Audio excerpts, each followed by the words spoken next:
Evarbaş temaşevanên êja û guhdarên ezîzên televizyona Sterkê em bi bernameya Sterk Taybet li pêşberî wene vê heftê îşev hevalên mên Enternasyonal li vê derê ne em ê têkildarî pêngava cîhanî aj Abdullah Öcalan ra azadî ji pirsa Kurd re çareserî em ê bi wan re nîqaş bikin binirxînin bêka dengvedaneke çawa li welatê wan jî de ye û bandorek çawa li xebatê wan kiriye dîsa bandora fikr û ramanên rêber Apo li ser wan bi kîjan rengî ye tevgera Kurd çiqas nas dikin em ê vana pirsin dîsal aliyê din di navbera sisê û pêncê mijdarê de li Fransayê li Parîsê wê konferanseke cîhanî a ciwanan pêk pê têkildarî amedekariyên vê konferansê û dîsa pirsgirêkên ciwanan em ê binirxînin di vê bernamê de ez mêvanên xwe bu we bidim naskirin Karîna Mertens endama Komînên Jinên Ciwan ên Enternasyonalîst ew ji Almanyayê tevlî dibe Estel Noe endama tora selhildan e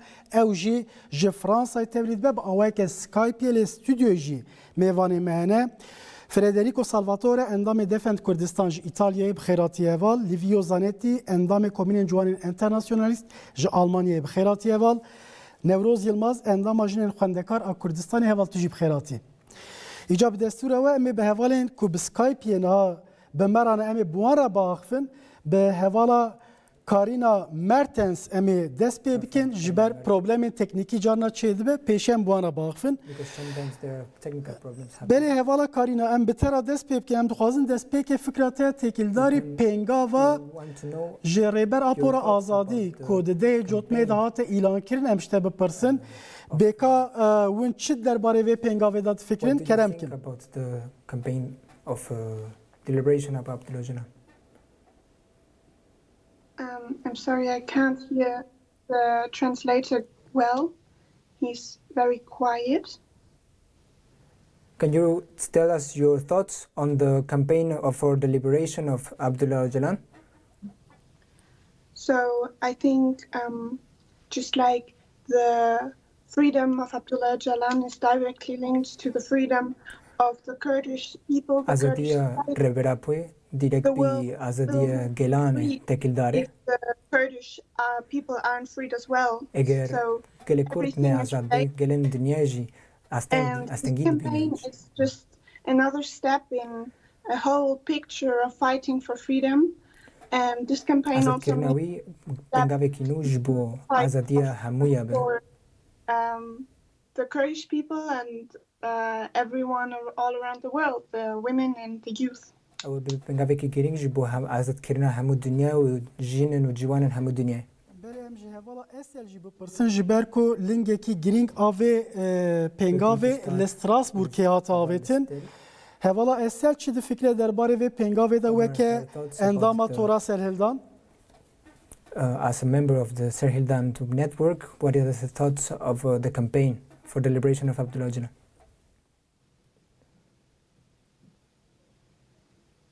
Öcalan is really important, especially from where I speak in France. A lot of young people don't know about the Kurdish struggle, the Kurdish revolution, and I think we definitely need to understand better than revolution in Kurdistan means also that revolution can spread everywhere. And as long as the physical freedom of Abdullah Öcalan is not happening, we have to go stronger and stronger. Azadiya Reverapoy pekneyne em peviste hinz durtir biçin, hinz tir bimeşinin karaxwe. And to develop in the youth also more historical, ethical and global understanding of what's happening right now, of what is capitalist modernity, and global understanding that the youth has a key role to play. So this campaign will bring this hope into the young people and more international solidarity that is not passive. وك انترناسيونال بتكوشينه کی چا بده مشاندن. Federico Salvatore پرسن که اندام دفند کردستانیه تکیلداری و پنگاوه پنگاوه جریبر آپور آزادی his thoughts for the campaign اوی جمرات چی بجه و دی سال آلیدن او فکر و رامان ریبر آپو چوا ناسکریت کارنک بحثا ویجی که get to know the philosophy of Abdullah Öcalan. As you know, Abdullah Öcalan left a really huge mark in our country, where he spent some time in 1999. A lot of Italian people at the time that were alive at the time remember the presence of Abdullah Öcalan, and they feel nowadays shame for the fact that Italy didn't put so much effort not to send him to the prison. And I, as a lot of young people of my age, knew the movement, especially since the Kobani resistance. When we learned that this huge terror Daesh, that organization Daesh, that created a lot of fear and in Europe, there were some people that were fighting against it, and also not in a natural way, but proposing a new kind of society. Em naha ji endamê Komînên Ciwanên Enternasyonalîst Livio Zanetti hema bêje heman pirsiyên bipirsin. Pêngava ji rêber rapora azadî li Almanyayê çawa deng veda nava ciwanan de. What is the situation of the youth? What are they saying about this campaign? I think it's very interesting to see that there's really a switch in big part of the youth, especially the political youth, that this whole topic of the liberation of Öcalan is getting more in the focus, it's getting more known in general. We see that especially the leftist groups think it's an important topic and try to participate in this campaign. And through this focus of the German left, it's getting carried more and more also in the general youth of Germany. Ciwanên çepgerên Almanyayê zêtir ser hemû ciwanan vê mêjar bal dikişîne. There's still a long way, obviously, because the media doesn't talk about this topic in general. But we see that the German youth realize that it's in a big crisis, that they lost their identity in some sorts of ways. And that this philosophy, which especially emphasizes on youth, the youth spirit, is giving the youth that knows the philosophy a lot of hope. And I think this path, if we continue like this, it can be a great difference in Germany. Thank you. Spas. Hevala Nevroz Yılmaz endama jinên xwendekarên Kurdistanê. Tabii weke ciwaneke Kurd we jî beşdariya xwe bi vê kampanyê we destnîşan kir. Pêngav di nava ciwanên Kurd de çawa deng veda. Dostên Kurdan ragihandin herê lê ciwanên Kurd xwe çawa di nav de dibînin. Yani piştî ku ev pengava ku hatibû dest pêkirin ji bo azadê rêber Apo de me dît bi dest aslında ev nîşanda ku êdî rêber Apo ne tenê rêberî gelê Kurd e heman demê ji bo rêberekî ji bo hemû gelê cîhanê de ye.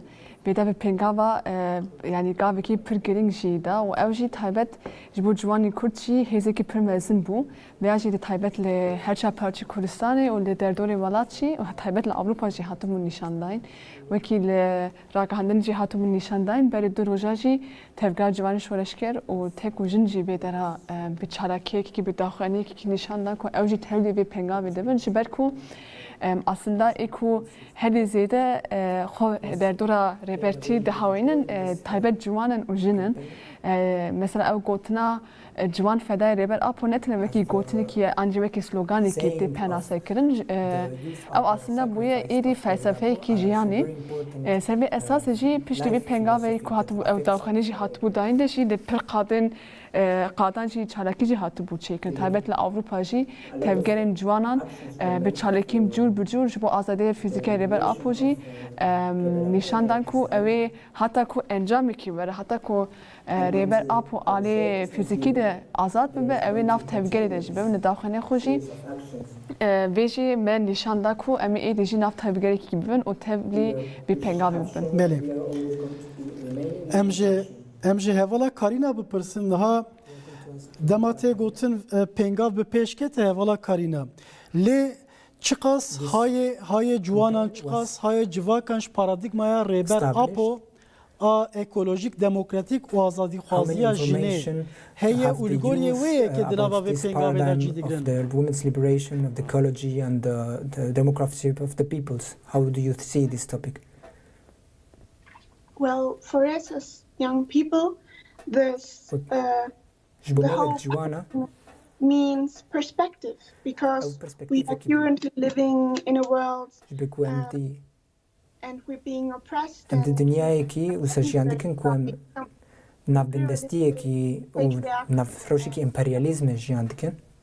Powers, forces, and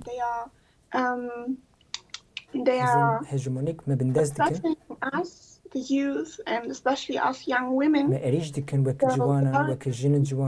apology of radical democracy means for us perspective in this world and hope and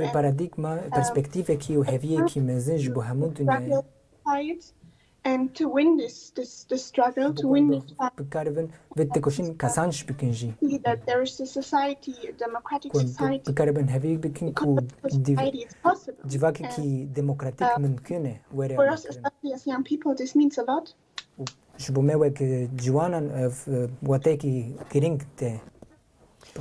Belê em ji hevala eser jî viya bipirsin nihal rojhilata navîn divan ev zêtirê 2 hefteye şerekê di navbera Hamas û İsraîlê de jiye. Dîsal aliyê din êrişên li ser Rojavayê Kurdistanê berdewam dikin.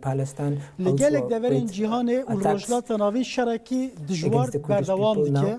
Ji bo ev şer bi dawî bibin pêşniyaza rêber Apo Konfederalizma Demokratîk e. Daxwaza Konfederalizma Demokratîk di nava ciwanan da çiqas hatiye qebûlkirin, çiqas jê fêm kirine û wekî çareseriyê çiqas ew jî lê xwedî derkevin. How much the youth sees as an alternative for themselves. I think the youth does not have any other choice now to take this tool of democratic confederalism. Actually, the war that is happening in Middle East, the state power hegemony is using it to make propaganda even more and more, to make the youth afraid, to think that the society is itself bad for society, that the future is only the war between all against all. And I think confederalism, democratic confederalism, could be an answer that is the contrary, that is actually basing society on helping each other and accepting differences. So the youth actually doesn't have any choice to bring this society and human values that are actually being destroyed by power hegemony. And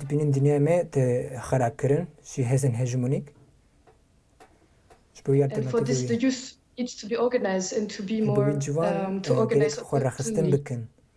So for me, democratic confederalism for the youth means to separate from the power mentality, from the state mentality, to understand, to analyze state propaganda, have a wider view of what's happening in the Middle East.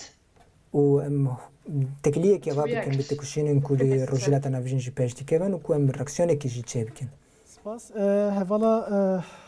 hevalê Frederico em bi te re berdewam bikin niha basa paradigmaya rêber Apo Netewê Demokratîk tê kirin.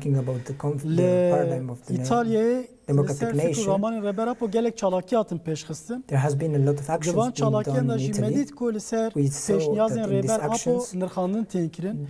Ciwan çiqas paradigmaya rêber Apo nas dikin. Declarations about this paradigm for the youth, like in general, how do you see this topic?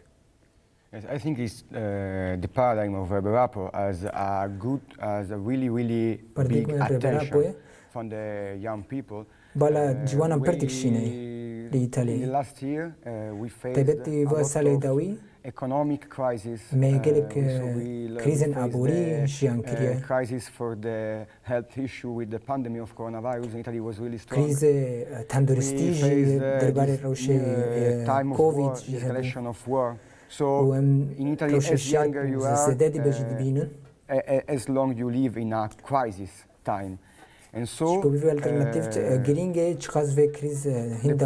paradigm provides a proposal for overcoming Pe paradigma peşniyareki jumera jibukwan kriz derbaz bikin. We know what is wrong. We know Em what we dizanin want çi to xarabî ve fight. sistema But çi we don't have a proposal. hemberi We te know tekoşin bikin. what we are not and we know what we don't want.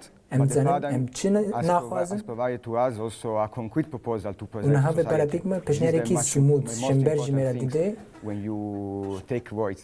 ku dehlek ku em deng xwe bigirin bixwe. Spas hevalê Livio li vê havînê li Hamburgê In Hamburg li ser fikr û ramanên rêbera û paradigmaya wî konferansekê mezin there hat has been çêkirin. made a conference for the paradigm of Reberaboy. Gelek akademisyen ciwan tevlî bûn fikrên rêbera po nîqaş kirin. We're discussing about Di nava this ciwanên paradigm. Almanyayê de ev paradigma Around çiqas the têzanîn Youth paradigmaya of Germany, demokratîk, how much ekolojik this û azadiya paradigm is jinê. being known of ecology, the liberation of women, and democracy of people. I think Ez de fikrim. what we see in Germany is that there was a big crisis in progressive movements going on. Since like the 70s, everything collapsed. We had no new alternatives anymore. We had no progress anymore socially. There were always some groups, but they fell apart like 1 year after and then finished. We see that now, with a stronger internationalist organization in Germany, and especially with this new paradigm that also gets more and more known in Germany, we see new groups emerge. We see great influence also on the groups who do not organize according to the paradigm. And I think the biggest influence that this whole paradigm, the revolution has on the German people is that there's hope for another world. And this hope was dead for a very long time and it started to emerge again. I think this is the biggest influence the paradigm has. Naha yek jî noxtên ku herî zêde bandora wî dike Almanyayê. Hevala Nevroz ciwanên Kurd gelek li ser paradigmaya rêbera po çi perwerdeyî çi em bêjin nîqaş dimeşînin. Ez ê wê pirsê te nekim lê pêşniyaza rêbera po a konfederalizma demokratîk ji bo çareserkirina bi taybetî jî polîtikayên qerkirinê û şer çiqas di nava em bêjin xwendekaran da, jinên ciwan da, dîsa xwendevanan da çiqas tê nîqaş kirin, pêşniyazên rêber apo çiqas bandorê li ciwanan dike çi Kurd çi jî hevalê wê yên biyanî. Divê veya baş bizanin ku pergala kapitalist Taybet bir navcivakê de êku aslında pêşengtî dilîze êku aslında hêza dînamîkê hêza mod yani hêza ku dikar guhertinekê ava bike hemberî wan aslında êrişîkî pir dijwarê heye taybet ew jî hemberî ciwanan jinên ciwanin û jine ser vê esasê mirov karî bibîne ku bi her şewaziya xwe de dixwaze aslında bir êrişî çê bike yani hem alê aborî de hem alê dijîtal medya de hem alê perwede de heman demê de jî wekî serokatî jî aslında penaserekî çar se henin yani seks spor huner hema demê jî sosyal medyayê yani medya civakî medya em dîbîne ku bi her alê dixwaze bi birdoziya xwe de dixwaze hemberî ciwana êrişîkî ava bike ser vê esasê aslında ji bo her ciwanekî ji bo ku ew dikare hemberî vê krîza pergalê derkeve aslında xwe derdora fikrên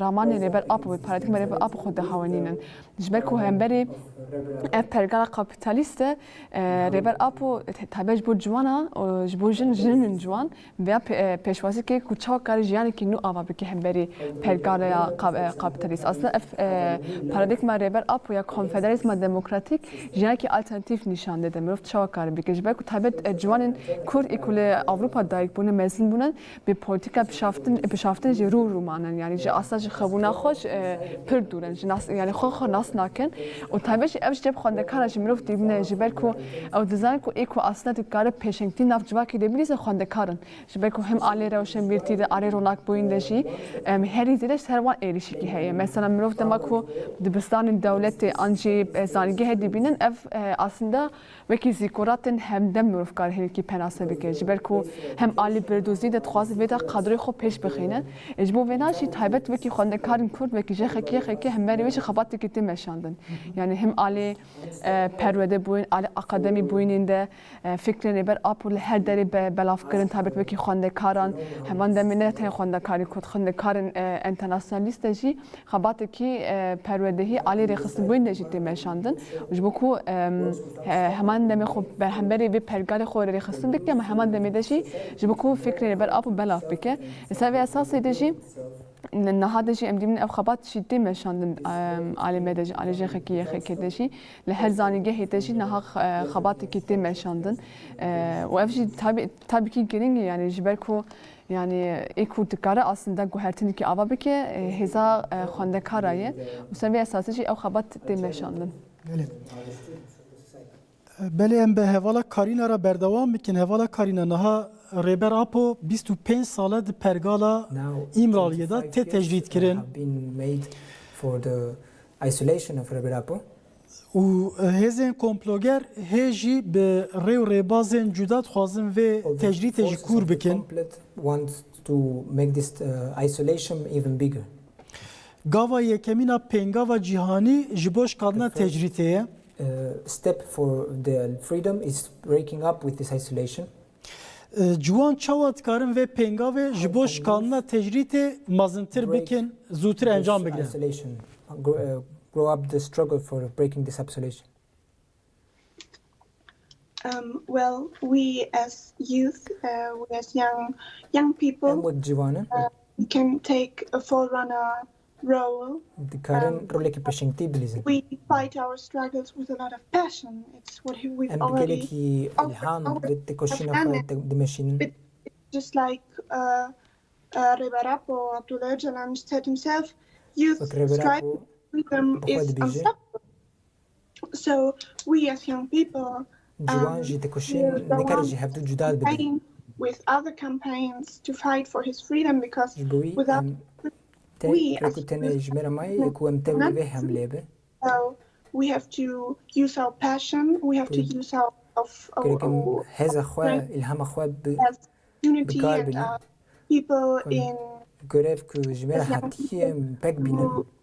who have so much to bring to the table. We will of course fight for the freedom of Öcalan and systems and forces who keep him isolated because they know that he's an political system. We people also know that he's right and all these states in the world have the interest to keep him isolated and برجوندی خو جبو تجرید دوام کردن دکن ام هلوست خو ام بریوی دیار دکن. بله. هوالا استرنها کسایتک و که ریبر آپو کو جبو کریزن مازن این جهانی پیش نیاز خوانه پروژه خوانه 25 ساله تجرید کردن لإمرالیه. و که جوانن ج فرانسای کو دهمان دمه دا اون اندام تورا سرهلدانه نه جبوش کانده تجریت جالیه خو و وند کارن چبکن. Do you propose? What can you do?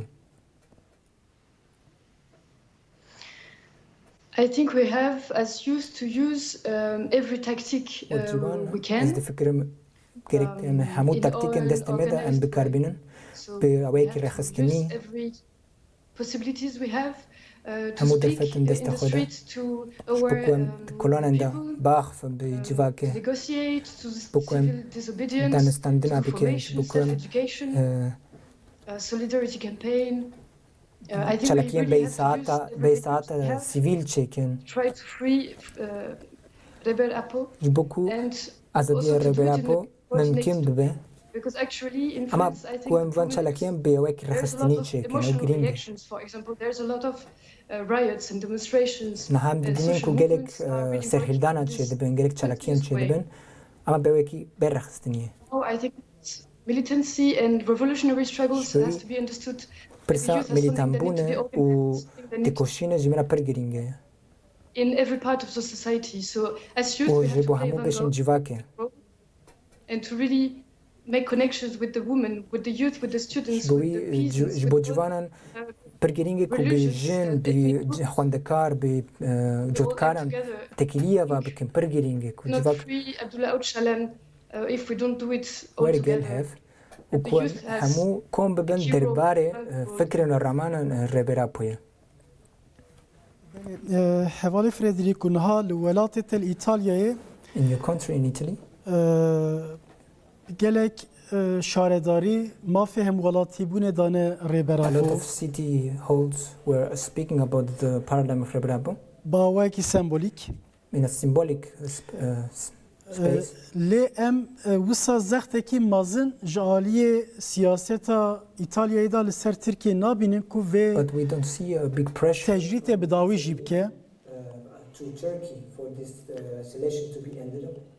ji ber ku dewleta Tirk peymana Venedîkê peymana mafê mirovan hemûyan bin pê dike Treaty there is limit that the Turkish state is putting.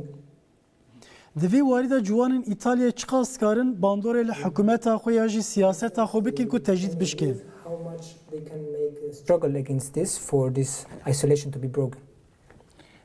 I think that as you said, it's really important to stress how much connected are all the problems in our societies, and all these problems point in the scandal of immorality.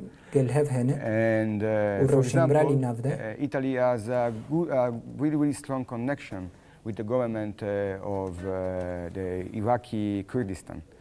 İtalya geleki Kurd bir hükümete Irak'e ve Başarı Kurdistan'ı our Prime Minister Giorgia Meloni made exchange was with the Turkish government and with the Iraqi collaborationist government, Kurdistan collaborationist government. بهرم كردستان والعراق خورتر بك. I think that one of the main things is to spread this history, spread this information. Also, make the young people aware about our history.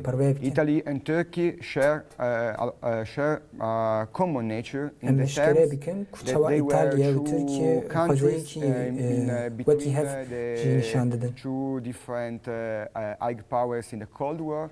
We share the Gladio history. چوادی پیوجوی شهر سارجی پوزیشنی کی نیز جی گرتنه. And so it's really important to go deep. جبومه گرینگ کوم بکوین کراهیه و میجاره. Not to see the Italian situation as something as alone, as particular, as peculiar. افنه پرسکری کی بتنی اما بگرک تشتن گردایه. With the scandal of immorality. تایبەت بی ڕەوشە ئیمرالی گرێدایە vê mijare. Em jî hevalê Lîvyo bipirsin niha li welatê wî hikûmet çiqas koalîsyon be jî ew jî polîtikaya xwe li hemberî îmraliyê neguhertiye. Li Almanyê li ciyekî wekî Almanya welatekî mezin e û yekûna xwe ya ciwanan zêde ye. Ciwanên Alman bi sekna xwe helwesta xwe çiqas karin bandorê li hikûmeta xwe bikin da ku Hükümeta federal dest li devleta Türk werde tecrit bi dawî bibe.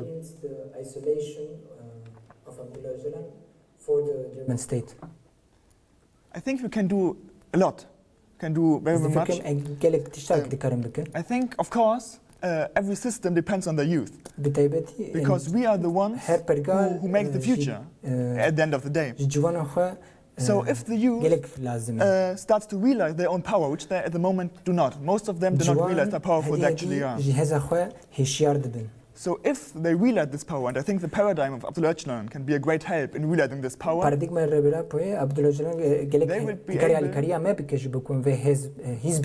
will be able to do great things, to change great things. And I think with this power, we can also change the isolation in some parts.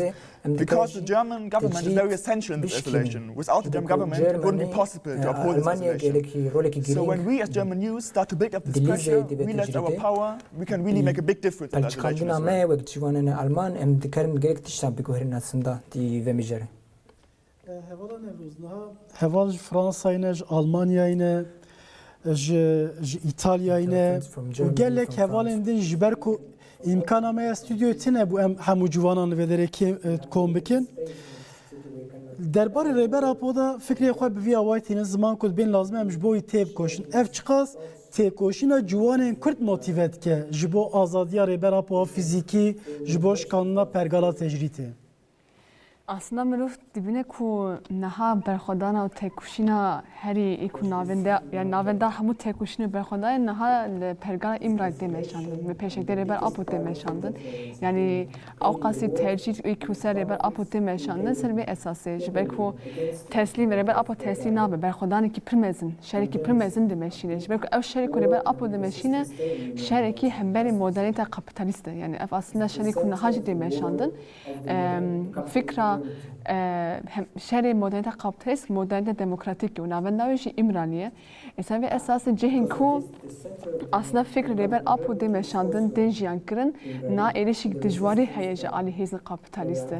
یعنی او کریزا اکنال روزنامه نوین لکردستان دنجیان کرن اصلا نشانداینا کریزا پرگاله یعنی جبو ویناش ام دیبنه کو اقاسی هیزن هگمون نه اقاسی شرکی دجواری تابت لروزنامه نوین لکردستان دمشاندن و او هیزن دموکراتیک ایکو اصلا فکر ریبر آپو ناف خود دهاوینن ایکو بیا وکی جیان وکی پارچه که جیان خود دیمینن ایرشکی دجواری نه هیا اما هم بروی برخودانی که سرکفتی و شرکی دجواری جه هیا اوشی ام دیبنه می پیشنگته گریلاین تفکر آزادی دمشاندن نه حال لذاب متین آواشینده ام دیمینن کو به پیشنگتی راه جوانتی اصلا افشل دمشاندن افگریلاین یه جاستاری هبگه به راه جوانتی به دینامیزم که ریبرتی نه حال هندره ایمراد جیاند که اف جیاند که و همان دمیدهش هر چه پارچه کردستانی ده اف دمشاندن به پیشنگتی جوانات دمشاندن به جن جوان دمشاندن و افشی ام دیمینن کل اروپا جی دیجان که جبر کو نابنده پرگال قابلیت نه حال اروپایی به در هری زیده دخوازه جهان کو فکر رامان بر آپوتنشیال کردن دخوازه ایرش کی بمشینه اوجی جوانا خون ولیت او نابن یعنی به برخوردن خون بردوام دکن به در تایبت تفکر جوانان لا اروپا دیجیم دیبنه کنها برخوردن که پرمزن نشان دادن به چالکی خو به خباتن خو یا پرورده به رخصت بوینیده دخوازن اصلا به de peşenkti bilirsin o rol ki aslında rol ki misyonu ki xodedin jibeko ev reberti dik yani reberti her zeyde rol misyon da bu civana ojin yani ev eğer kunaf civaki de gühertini ki dikare vara avakin ev bir peşenkti civana ojin de çekirin ek karın ev paradigma reber apa her derece belaf bikin ev bir civan ojin ancak dikare vara çekirin bu meşi am dibinin ku herkesin ha xo der dura fikrin reber apa da havine o aslında azadi xo ve ki civan ki Kurd be azadi fizikal reber apa gredaydı ki şimdi kunna eğer kun şahs reber apa oqasi erişki heye aslında serkatici usadıgot yani ravşa men ya imrali ve nişanlıdır ravşa geli Kurd nişanlıdır ve nahacı dibinin yani oqasi tercih oqasi erişler reber apa serbi esas etmeşandır evci emne her deri hem beri geli Kurd hem beri civan Kurdçi em dibinin serbi esasıcı her civanki Kurd civanki apoy aslında azadiya fizikal reber apo azadiya xo geredaydı ki zboviç nav tevge ki mesin dedi mirofkar hine ki hamle cenga azadiya ser bixince hine ki baxı iku tevgera civanan dest bekiriye serbi esasıcı em dibinin edi civan deveje ev cenga kunhal Kurdistan te meşandın ve ki ev cenga ku peşenktiya reber apo bir peşenktiya gerilayn Kurdistan'ı te meşandın em edi ser bixin yani em azadiya ser bixin ev evji her çapacı Kurdistan ve der dore valat jem dimne ku be motivasyon ki bir coşu ki mezinci ev hamle de tevli bunun ise ve esasıcı bu peşaroji mezat basa konferans jibikin yani ve derajı rol misyonlar civanın Kurdçi ev gering be. Beli hevala Nevroz işaret be konferans ekir konferansa civanan a cihani kucara yekeme tel darxistin Dinavbera sise u pence mijdarê da wê pêk bê em ê di vê beşê da jî hinekî li ser vê konferansê em ê biaxivin lê ji bo ku em têkildarî armanc û nîqaşên di konferansê da beriya ku em bikin em dixwazin ku pêşî mêvanên me li ser rewşa ciwanên welatê xwe hinek biaxivin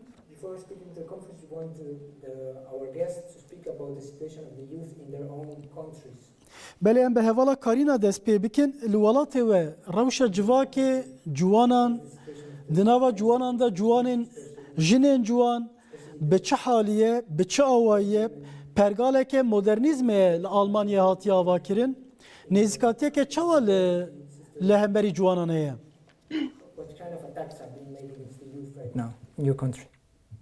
Well, I live in Germany. I was born here, and I see. Ez li Almanya tayik bum, ez li vermezin bum. I'm part of the German society, and I noticed that, especially in the last few years, Taybet diwan salendawi navajvak Alman. and you can see radicalizing of the society. Khoya dibe ku jivak hediye radikal dibe. A fascist kind of way of thinking, fikrin faşist way of thinking, and I think is also suffering under this. We are facing struggles with social, with economic struggles.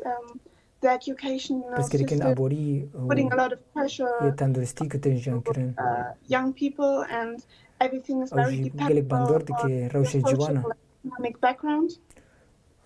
I also believe that the young people in Germany are faced with the weapons of liberalism. It's a lot about individual thinking. We left down the thought that well, that's just how we have to be. We have to be very special, very individual. And by doing that,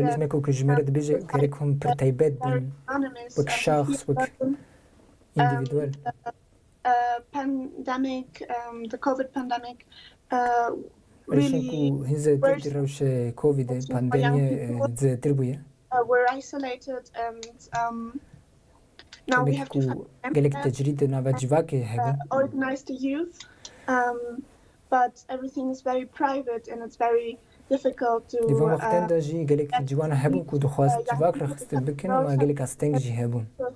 for example trapped in their workplaces or in school, they don't have time, can't live their life or their political views or can't educate themselves.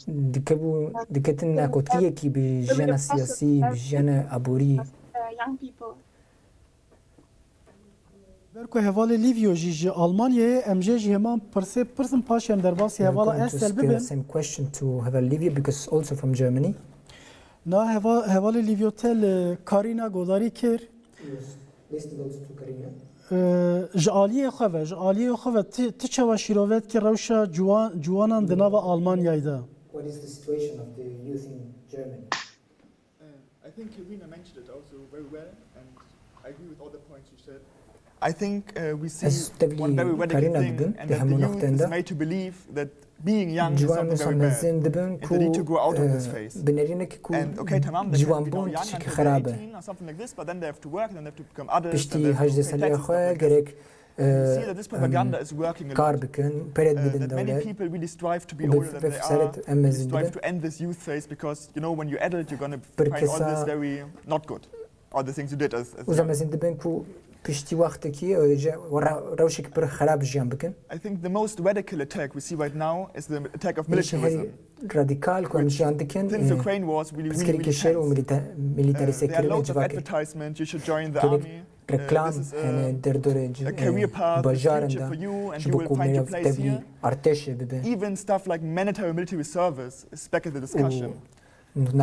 So we see that more and more youth are led to believe that they should utilize the army, and in the army all the youth spirit will of course be massacred, will be murdered.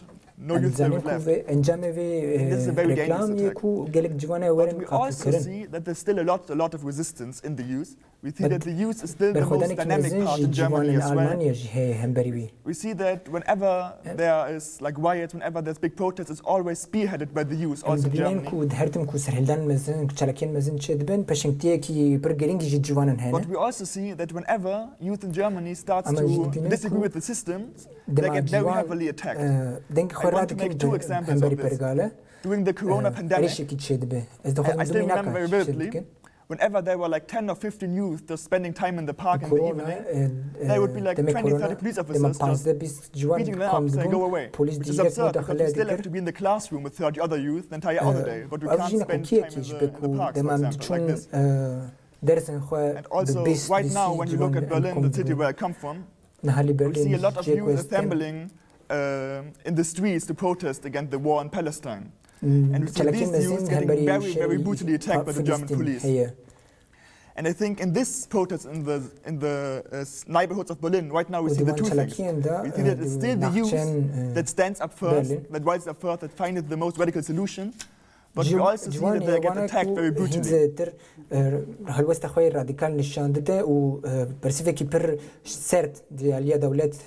But I believe that in the long term, and we see this over and over again, they will not be able to break through the youth, no matter how hard they try.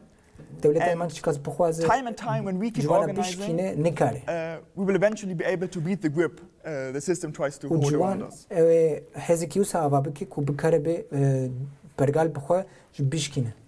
Beli hevala esel siyaseta serbest al Fransa'yı biçi çavil juanan nere jibo politikaya xwe gelo jibo politikaya xwe jibo wan bikar bine kijan rew bazan bikartine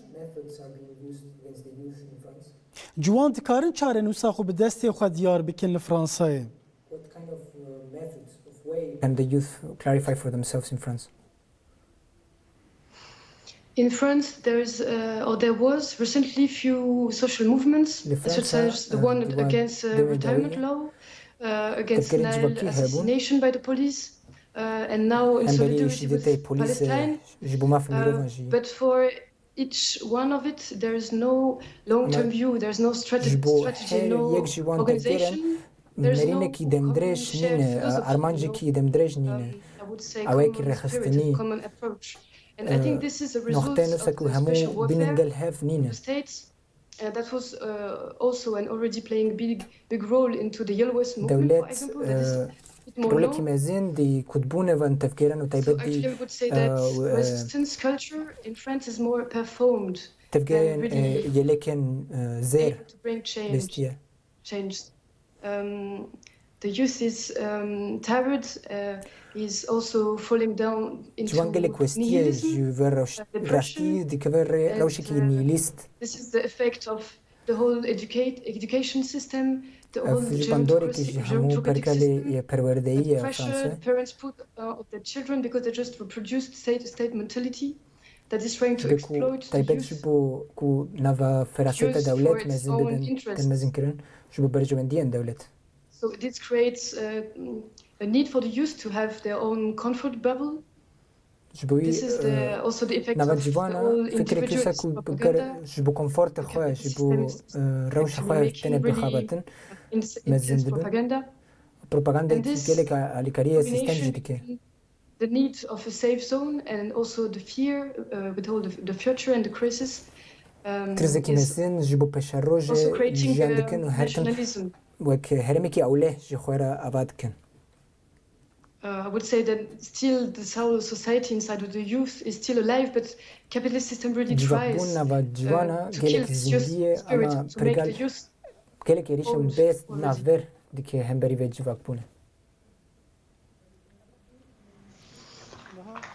Ravşa ve sanki Ligorye Almanya ve Fransa heneke din dijwartire. Hükümeteke rasist a koalisyonu li-ser hükme dibin rêveberiya Meloni de rewşa ciwanan bi çi rengiye? Difficult as a right-wing, radical right-wing government is there in Italy. What can you say about this same question, situation of the youth in the society? Yes, can I say the first government with the heir of the historical fascist party is a real strong worsening change in our country. And we can see it especially in the way they are rewriting history. In the way they taking the historical anti-fascist history of Italy, and they are writing again, Dilok jinuva dinivisinan, jinuva shiruvedikin.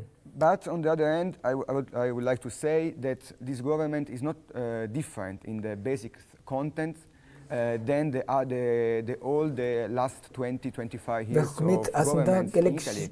The agenda is the same. In Italy, we had in the 70s a really powerful social movements made up by young people. And these social movements has gained a lot of social improvements for the society. And obviously, when the social movements start to weaken, also because of a lot of campaigns against young people, for example, about the drugs or emergency laws. And at this point, the things were getting worse. In the last 25 years, a neoliberal agenda was put on in Italy about laws on work. They created a precarious generation, more than one precarious generation, about laws on, as was said also by the French friend, laws on public education. There was the programmatic will to create some different generation of students that are to study to become workers. In the last year, 2 young people in Italy died in the working during the hour of school. And this also created some strikes, some riots in Italy. But basically, we can say that this agenda, in a general way, is based on the destruction of hope. Destruction of the possibility to change young people. The creation of a nihilistic, depressive young segment. And there are also, as Livio said, in Germany, also in Italy, we have a lot of reactions. Young people know they don't like the system. Most difficulty to know how to overcome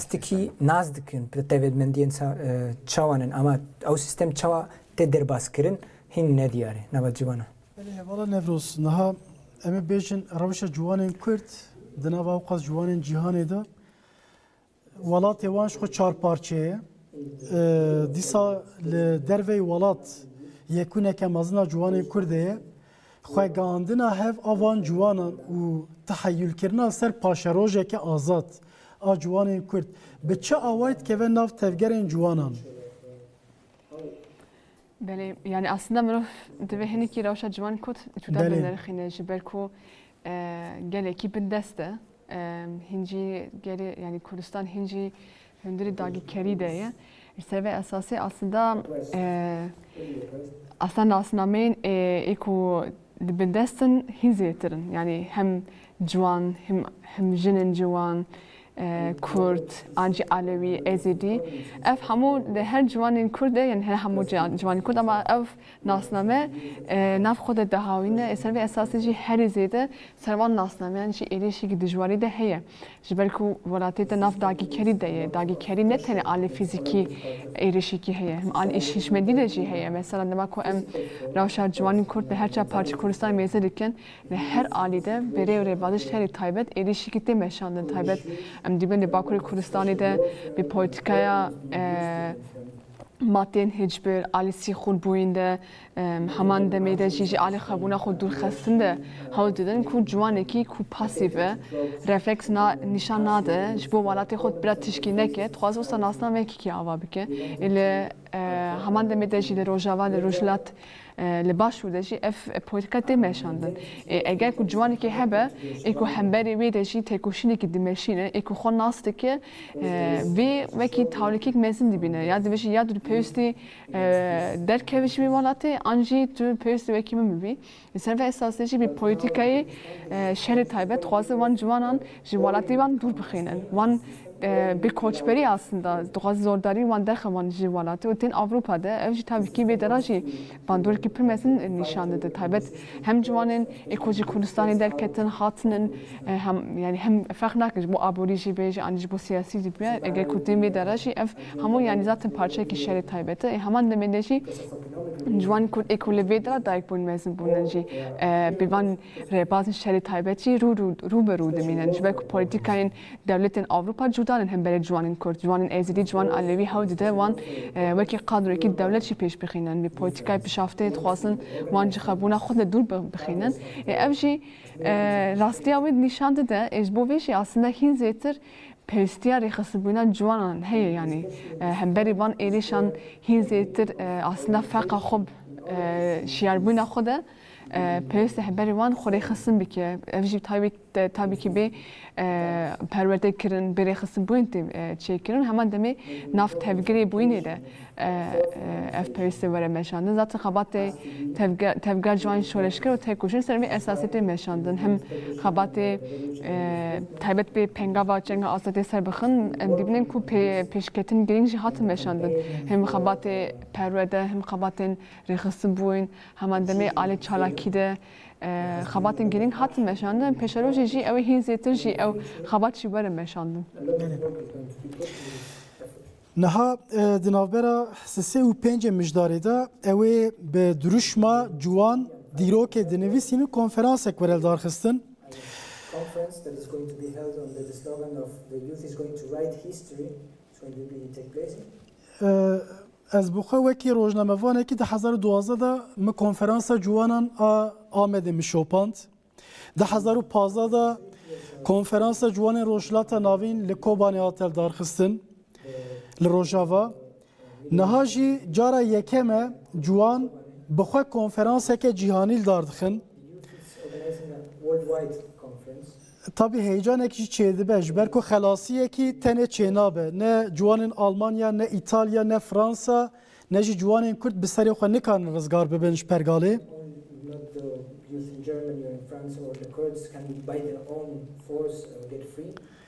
Wê demê em ji hevala karîn bipirsin niha ew bi xwe jî tevlî vê konferansê wê bibin amadekariyekê çawa çêdikin heyecaneke çawa bu an heye ku cara yekemîn ew bi xwe dixwazin dîrokê binivîsînin. Be a conference for the youth to write their history. Well, it's for us a great opportunity to come together as young people from all around the world and to discuss, to educate ourselves, to learn and to grow our passion for this struggle. And the theme, the topic that we are writing history is very important because we're doing something fundamental here to build up global youth movement inspired by the Kurdish movement.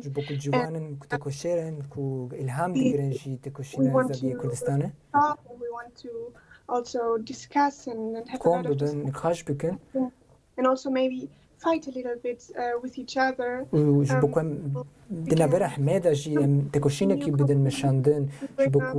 New questions in this world and this is to also go into a practical way of fighting and as young people in general and I think very fundamental part for the future. Estel ev fikir çawa bi pêş veket di serdemeke teknolojiyê de em dijîn ku mesafe bêwate bûne erê lê di demekê bi vî awayî de ku jiyane takîkesî pêş dikeve ciwanên em bêjin seranserê cîhanê çawa gihîştin vê fikrê ku konferanseke bi vî awayî li dar bixin. Made where does this thought of coming together and making a worldwide youth conference? I think that for every youth that will participate, it will be an occasion to understand that they are not alone, and that everywhere around the world there are some initiatives that are coming out of this really chaotic context we are living in right now. So I think this conference will be first a place to bring hope to the young friends, and also about the topic of youth writing history. I also wanted to add something, especially that it will be the place to organize together. It's not possible any way to meet each other if we not come physically together. I think it's something really important that now we're really talking to each other face to face, and we can now put our words into practice and to actions. And this is the way we will write history together. And especially for the European youth and for the French youth, I think it will be a great occasion to understand that this individualist way of life is possible to overcome, that is also facing huge crises and wars and exploitation that is something really heavy according to in the way of life we have in European countries. And it will be also a bit like a slap of reality all these young people will face, and look forward to the kind of mentality will grow from this situation. گوتنێکی وسا مەشهور هەیە دەبێژە حتا شێر دیرۆکا خوا بنفسینن گەرە دیرۆکێ ji nêçîrvan godar bikin. If we want to understand the history of war, we have to understand the history of hunting. Ciwan ew ê çawa dîrokê binivîsînin? Bi konferansê wê nîqaş ser çi bikin? The youth, how are they going to write history? How is this conference going to be led? Like an easy answer could be that writing history is first of all to have the consciousness that we want to write the future. We want to write a new history, but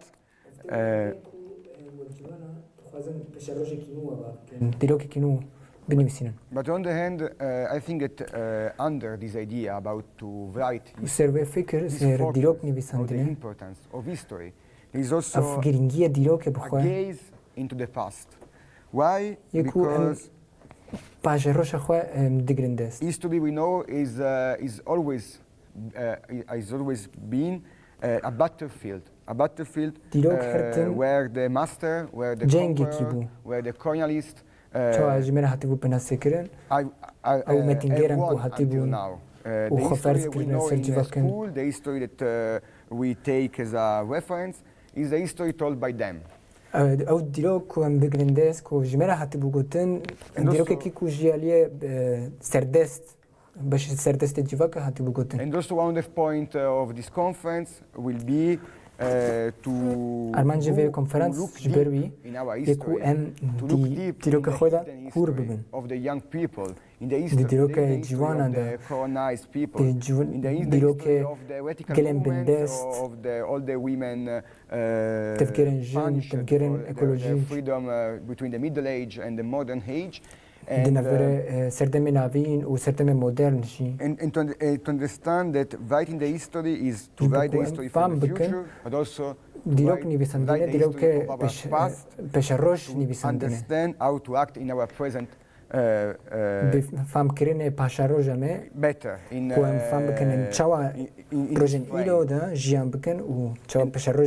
because the struggle we do is not only a struggle for us, it's not only a struggle for the future generation that they will take this task, but it's also a struggle for all the people that history is not known, and all the people that were made disappear, not only physically, but they were made disappear, especially in the telling of the history by the dominant classes. جیچینن سردست هاتی بون وندکرین دیروکوان و اما ون دیسا وک میناکه کی دیگرن هج بخواه. هوالی لیویو نها دما کتی گوتن نفساننا دیروکی او پروفسورین یختیار تین هشیمروف. When the saying of rewriting history is being said, the image of an old person telling a masterclass comes to our heads. زیده جوان و دیروک به هفرا ناین تلافوز کرن. Normally, the sense of youth and history is not concepts that are related. جوان اوی دیروک اک چوا بنفسینن. In that sense, how the youth is going to write history. I think we have to emphasize the difference between making history and like writing history. Because I think it was always the gerekem juda bikem pekanine diroke u nivisandine diroke. All the important stuff that make the humanity progress. Jibeku em juak jivan hertim roleki me hebu jibo hamu peshketien jivake. When there's a battle fought between two armies. Taybet dema şereki hebu diroke da dubeş hebu. That fought the battle, that lost their friend, that won the battle at the end. وان جوانان يكو بشنتي وان شيران شي تكرن يكو وندهيا خدانا. Yes, I won the battle. وهذا خو كشتن. وبشكي جهبو كوت ميفي شير كاسانش كري أما هركز وندا كري أسندا. That we do not let this happen any longer. Because for thousands of years, ruling classes, I call them like this now, they did all the achievements we did, they took for themselves. And I think it's very important that when we say we as youth, we write history, that we who also make it, we tell it from our perspective. And we do not let it happen again that our entire color was deleted, as the friend already explained. چوا همو تجربه ما همو نرینه ما جدیروک حتی بو وندا کرن. نها جوان دوی کنفرانس دا که د اساس خدا د آسا جهانی دا جاره یکم تیل دار خستن جبروه که دبه که زده تجربه که مازن جی تینه به هیجانه که چید که بمروفنا لدی ساجی زمینه که هفپار تشتین که جوان قبول دکن و رد دکن هلبته نه جوان چی قبول دکن چی رد دکن به چند سرنابت کاریج مرا بجین اصلا همو هوا دارم بروف گودار دیگه مفتی بینه اصلا پسکریکین جوانا یکن یعنی جبرکو پرگرا کاپیتالیست به هر داره سلبی اساسی ایریشی جوانا دیگه اجبو بیناشیم aslında ev gotuna kujwana ev dirok birisi merof kare hini ki musa penasel beke ev çağ derketi oluyor aslında ev gotun yani pişti hilveşenna yekitiya Sovyeti eri de hezin hegemon gotun ku eri dirok ne var haya yani dirok eri kadiyaya haberi beşi aslında jwana bir helvesi nişanlı emi dirok gibi birisini aslında eji tabi nerxanın hemaz divyodum ku ev dirokê de wisa pêşengtî her tûr lîst bû û hema demê jî hatû bikan anên ciwan bûn. Heta îro jî ev berdewam dike ji ber ku dîrok mirof dibin wekî kuantumîk bifikire yani dîrok niha jî tê jiyan kirin. Mesela ev tecrübeyên lê dîrokê de ku ciwana jiyan kirin wekî rêxistina 68 de ku pêşengtiya ciwana hatû weşan. Demê dera jî ciwana helbesta xwe nîşan dan ku ev ê pergalê qebûl nakin. Ev jî aslında vê zindîbûyînê bir fikra 68 em de dirok ki dimne ku peşengtin tevgerin ciwana ji derkir bir şu an PKK bu PKK belki tevger ki ciwana derket bole hem böyle bir pergali aslında serhildaneki nişanda em bir peşengde reber apo hatu meşandın o iroji em dimne ku bu tevgeri ki cihani ku bir peşengde ciwana şey hinci berdevam dike eser ve esası ev aslında bir konferansı ciwana ev beyan nişan bedin. Eli em bir pergala kapitalist kabul nakin و به فکر ریبر آپو یا کو کنفرانس دموکراتیک یا جوانان یا جوان جهان نشان ده امی خوری خستن بکن جبر کو پسکی که ما همو هبشن پسکی که جوانا آینینن هم بر ویرجی امی خوری خستن بکن یعنی هزا ما وکی جوانا هی کو ام تکارن به پرگا کاپیتالیست هلوشینن یعنی اصلا امی به ایتای درخن به کیجان شیوازی به کیجان ریبازا چه قبول دکن شرط دکن اولی به کنفرانس ایدهشی اولی دیار ببه و به فکر که هف پارتشی اوی پیشروزی جی با آواکرنا وی کنفرانس دموکراتیک یا جوانان دشی اوی رولا و میسونه خوشی مزن جی بلیزن. بله. Emedi tura xoya dawî dikin ez ê pirsekê ji we her pêncan bikim û bûye we em ê bername xoya Sterk Taybet îşev biqedînin. Na hevala karîna derbarê naveroka nîqaşên ku ew were meşandin ev yek ya duyemîn tevlîbûna ji Almanyayê a jinên ciwan ji bo konferansa ciwan ew ê dîrokê binivîsînin bi çi rengî dimeşe? Of changing history, what do you have to say about it? Well, we as young women, of course, are going to participate because just like in all society, in terms of the youth, so we as young women experience the oppression as young people and as women.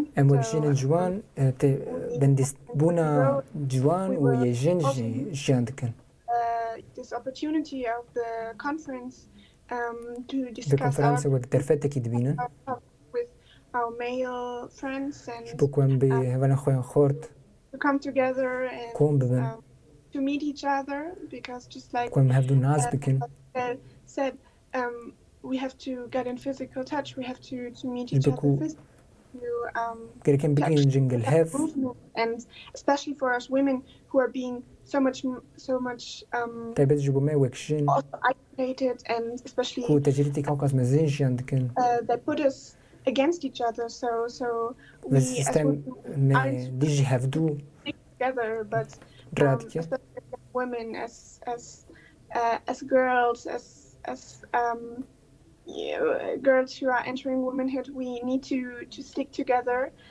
Conference will be a great opportunity to discuss those things. I'm really excited for it personally. Bejin qewet bejwara serkeftin hevala estelwin de heman demeda malovanîş konferansê ra dikin. Ew ê li Fransayê ev konferans werel darxistin. Ciwanên cîhanê giş ew ê li Fransayê kom bibin. Ev barê we jî giran dike. Divê derbarê de hûn ê ji me ra çi bêjin? Amedekariyê we di çi astê dane? How are the preparations going for the conference? I think it's really important for the French people and the French youth to understand that what's happening in this conference is historical. And so that we also take our responsibility to welcome in the right way all the friends who will come. And also to consider all the efforts that was made and all the effort from the friends and what is the meaning of them coming to France actually.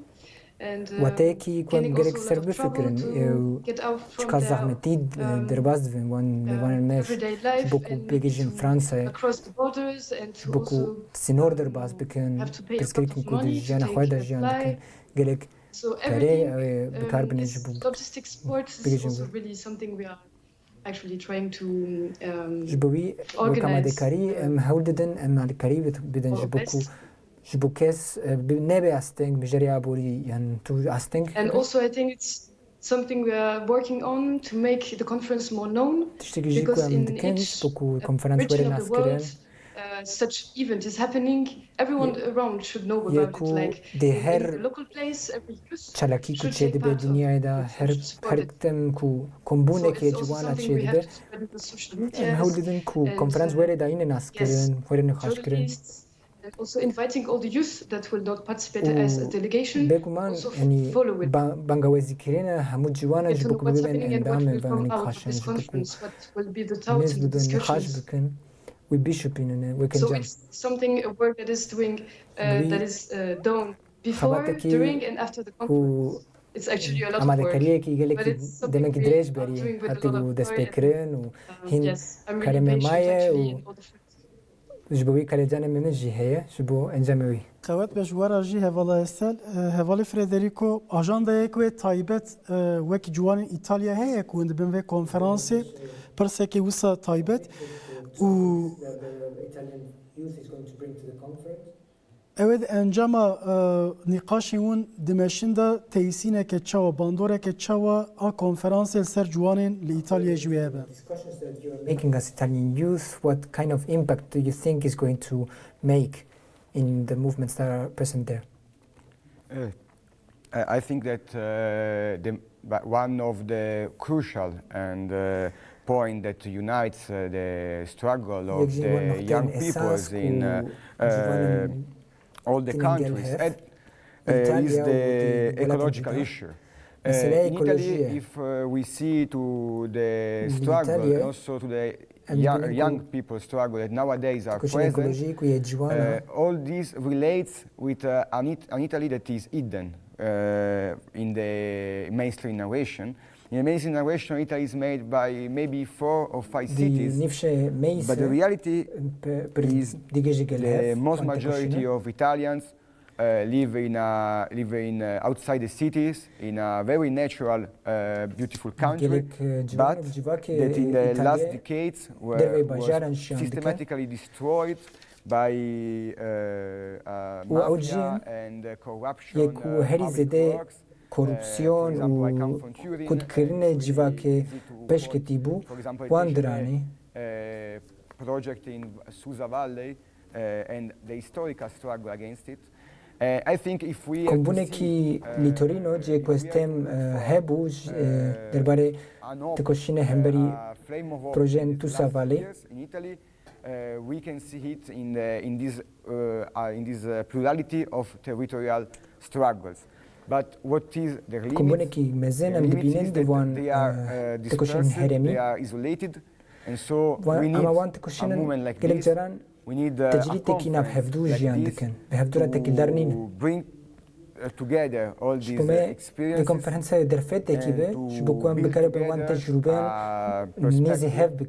build perspective towards the future. Vali Livio laha em dizanin ku siyaseta serdest di ser ciwanan da hukmê li ser neteweyên din li ser baweriyên din dixwaze bike.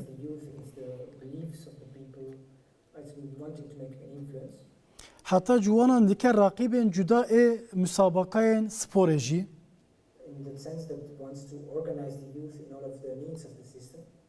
û bi vî awayî dixwaze pergala xwe çerxa xwe bizivirîne. In that sense, the system wants to make up its forces to organize the youth for that.